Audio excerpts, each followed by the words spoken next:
Terima kasih Anda masih di Kompas Siang. Saudara, dalam Undang-Undang Aparatur Sipil Negara yang diatur di Undang-Undang Nomor 20 Tahun 2023 menegaskan guru sekolah negeri wajib berstatus PNS atau P3K mulai 1 Januari 2027.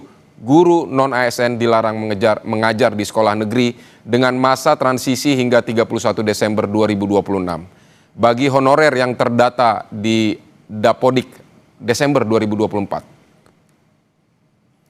Berdasarkan surat edaran Menteri Pendidikan Dasar dan Menengah nomor 7 tahun 2026 tentang penugasan guru non-aparatur sipil negara pada satuan pendidikan yang diselenggarakan pemerintah daerah tahun 2026 tertulis pada poin nomor 3, guru non-ASN tetap melaksanakan tugasnya pada satuan pendidikan yang diselenggarakan pemerintah daerah. Tertera penugasan guru non-ASN dilaksanakan sampai dengan 31 Desember 2026. Dan untuk membahas, saudara, lebih lanjut soal larangan guru yang non-ASN mengajar pada 2027, kita sudah terhubung dengan anggota DPR Komisi 2 dari fraksi Partai Gerindra, Aziz Subekti. Selamat siang Pak Aziz, terima kasih untuk waktunya di Kompas Siang hari ini. Pak Aziz, ini Anda menyebut... Baik, Pak Aziz, Anda menyebut larangan ini sebagai masalah konstitusional dan soal keadilan. Jadi bisa disebutkan Pak, pasal mana di Undang-Undang 1945 yang dilanggar oleh Permendikdasmen nomor 10 tahun 2026 ini? Jadi intinya saya mau diskusi ini karena ini kan sudah menjadi diskursus publik soal tenaga pengajar non-ASN. Walaupun sebenarnya bisa aja saya telepon ke menteri-menteri yang bersangkutan atau berkomunikasi. Ya. Tapi ini udah menjadi diskursus publik. Yang pertama saya mencatat ada beberapa hal, Mas, terkait dengan surat edaran Mendikdasmen itu. Pertama adalah soal batas waktu yang tadi disebutkan tanggal 31 Desember 2026 masa akhir mereka mengajar. Itu disebutnya untuk kepastian, padahal itu membuat secara persepsi membuat guru non-ASN ini malah justru terteror kan, walaupun sudah dijelaskan melalui berita di Kompas TV juga bahwa itu merupakan kepastian. Tapi perlu dijelaskan kepastian yang seperti apa, itu kan belum ada aturan barunya lagi. Setelah tanggal 31 Desember 2026 itu mereka mau dijadikan apa.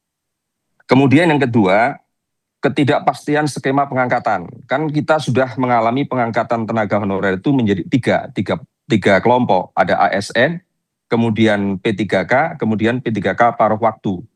Nah, skema pengangkatan ini menurut mereka P3K paruh waktu ini tidak adil karena mereka ini tidak pernah paruh waktu dalam mengajarnya itu. Nah, ini asumsi ini sejalan dengan apa yang pernah dikeluarkan oleh Permenpan RB pada tahun 2025 yaitu nomor 16. Nah, soal melanggar konstitusi itu, yaitu jelas pasal 31 kan, bahwa negara ini wajib untuk mencerdaskan kehidupan bangsa, itu saya potong di tengah ya. Kemudian ada yang ketiga yang dari surat edaran Mendikdasmen itu, yaitu soal kemampuan fiskal daerah.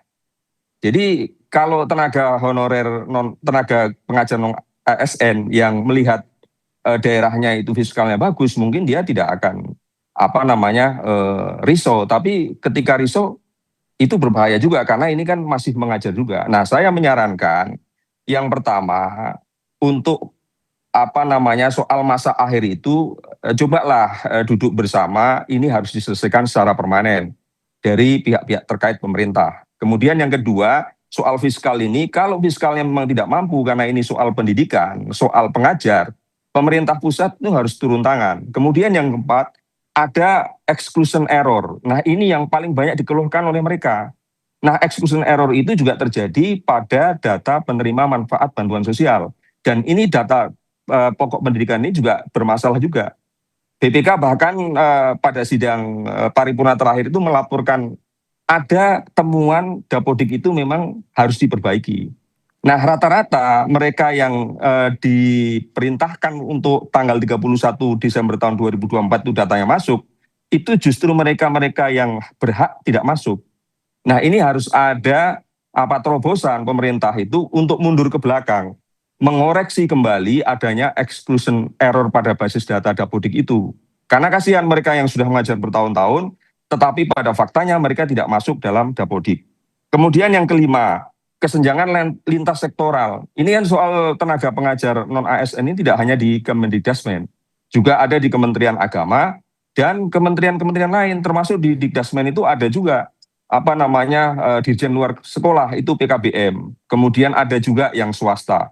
Bahkan kalau secara sosiologis, swasta ini ya yang paling memberikan manfaat besar terhadap pendidikan nasional kita. Kemudian yang terakhir, Mas, ini kan ada komitmen pemerintah yang baik pada pertengahan tahun 2025 yang disampaikan oleh Menteri Sekretaris Negara Bapak Prasetyo Hadi bahwa pemerintah akan secara bertahap menyelesaikan tentang tenaga non-ASN secara bertahap, secara adil. Nah, komitmen ini kan harus disambut, gayung bersambut oleh aparat-aparat yang di bawahnya, oleh kementerian-kementerian terkait yang ada di dalamnya adalah mengurus tentang pendidikan. Khususnya masih dibantu oleh mereka-mereka yang tenaga pengajar non-ASN. Saya kira itu, Mas.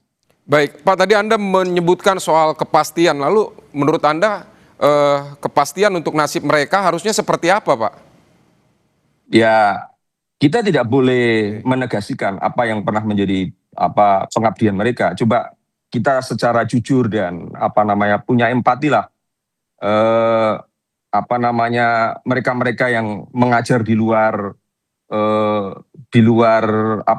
non ASN, mereka di wilayah 3T, di NTT, ada di Pasuruan, Pagurungan Kecil, ada di daerah saya juga.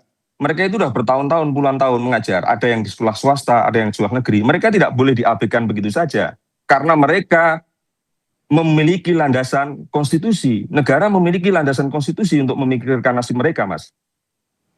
Itu. Dan itu saya kira semangat ini sesuai juga dengan yang dipikirkan, dikerjakan, direncanakan, dieksekusi oleh Presiden Prabowo Subianto. Baik, artinya menurut Anda apakah harus ada pengangkatan saja langsung begitu atau seperti apa, Pak? Nah, tentu karena kita bicara tentang sistem, ini kan bukan ngangkat 1-2 orang. Sistemnya harus dipikirkan. Nah, saya mengusulkan memberikan wacana pemerintah mungkin perlu membentuk semacam satgas bersamalah, karena ini kan lintas kementerian, lintas sektoral, bahkan ada Pemda. Bagaimana mereka-mereka ini yang memiliki hak untuk melanjutkan pengabdiannya itu dipikirkan, atau melalui peraturan pemerintah, atau hanya membentuk satgas yang bisa disebut sebagai integrative policy leadership. Jadi mereka itu tidak hanya koordinasi, tapi punya wewenang untuk memutuskan bahwa si A, si B, si C, itu mereka harus diangkat menjadi P3K atau P3K per waktu atau ASN. Saya kira seperti itu solusinya, supaya ini permanen, karena pemerintah sudah tidak mungkin lagi untuk melakukan skema menerima tenaga honorer di kemudian hari. Ini harus diselesaikan yang sudah ada ini. Berarti perlu dipertimbangkan masa kerja, masa pengabdian mereka yang sudah panjang untuk kemudian langsung saja dibentuk satgas untuk boleh mengangkat mereka, seperti itu ya Pak ya? Ya harus, karena gini, bayangkan ya, kita ini kalau tidak ada mereka, tidak ada sekolah swasta, bagaimana negara ini mau mencerdaskan kehidupan bangsa? Itu sesuatu hal yang jauh sekali. Bahkan kita ini berhutang kepada mereka-mereka yang itu disebutnya 150.000 per bulan, mereka tetap datang ke sekolah dengan semangat mereka. Masa negara mau diam? Masa kita termasuk saya ini mau diam? Ya nggak bisa. Ini harus diperjuangkan, apapun alasannya. Baik, Pak Aziz, Begitu. tadi Anda juga menyebut soal memikirkan kembali masa akhir yang per 1 Januari ini. Nah, menurut Anda sampai kapan idealnya? Ya secepatnya, karena kan gini, kalau saya ini terganggu dengan situasi, seperti Anda misalkan Mas, itu kan bisa mengelola. Kalau ini guru, terganggu dengan situasi hidup, berbahaya. Dan bahayanya terganggu mereka itu bahaya bagi anak didik. Dan itu akan berakibat besar. Karena yang kita bicarakan ini, kalau menurut klaim dari Kementerian Pendidikan Dasar Menengah, itu ada 200.000 lebih. Dan mereka sudah menjamin melalui rilis yang ada di kompas.com itu, bahwa dia tidak akan merumahkan. Tetapi tidak akan merumahkannya itu kan harus ada aturannya. Seperti apa? Apakah mereka akan ditransfer menjadi P3K atau yang lainnya? Yang sesuai dengan apa yang disebutkan dalam undang-undang tadi. Saya kira itu yang harus dipikirkan sekarang. Jadi jangan sampai berlarut-larut. Ini semua saya yakin bisa diselesaikan, dan saya menghimbau juga kepada teman-teman honorer untuk nggak usah lah turun-turun ke jalan seperti dulu. pemerintah saya kira akan berpikir keras, dan saya dari Partai Gerindra dan bersama Presiden Prabowo akan memikirkan hal-hal yang seperti ini sampai tuntas. Baik, kalau di DPR sendiri apa yang akan dilakukan, Pak?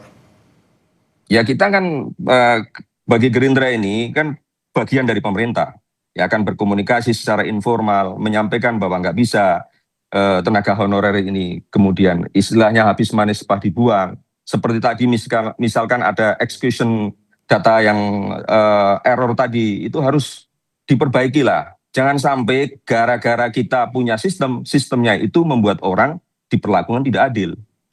Jadi banyak sekali sebenarnya keluhan-keluhan itu yang selama ini sampai ke Komisi 2. Ya, kebetulan ini terjadi di Kementerian Pendidikan Dasar dan Menengah, bukan mitra Komisi 2, tapi secara keseluruhan tenaga honorer itu kan memang harus diselesaikan, nggak boleh berlarut-larut, dan tidak boleh main-main mengganti data, misalkan.